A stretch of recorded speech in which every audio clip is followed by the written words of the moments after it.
యేసుక్రీస్తు నామంలో బెతస్తా విడుదల పరిచర్య తరపున మీకు ప్రేమపూర్వకమైన వందనాలు. ఈ దిన వాక్య ధ్యానము, శత్రుబలం అంతటి మీద మీకు అధికారం అనుగ్రహించి ఉన్నాను, ఏదియో మీకెంత మాత్రమునో హాని చేయదు. లూకాసువార్త 10వ అధ్యాయం 19వ వచనం.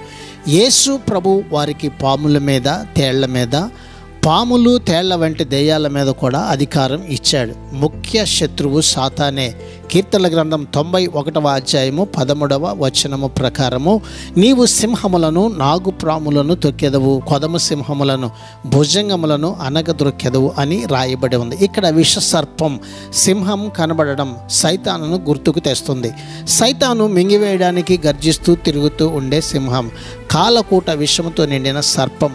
దేవునిలో నివసించే వారికి ఇంత బలమైన శత్రువును కూడా కాలి కింద తొక్కి వేయగల శక్తి ఉంటుంది. ప్రార్థన.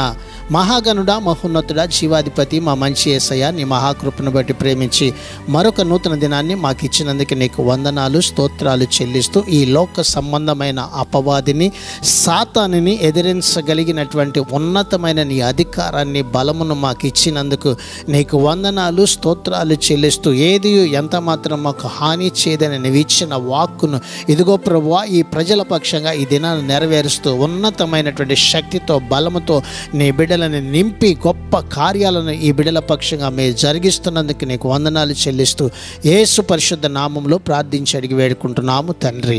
ఆమెన్.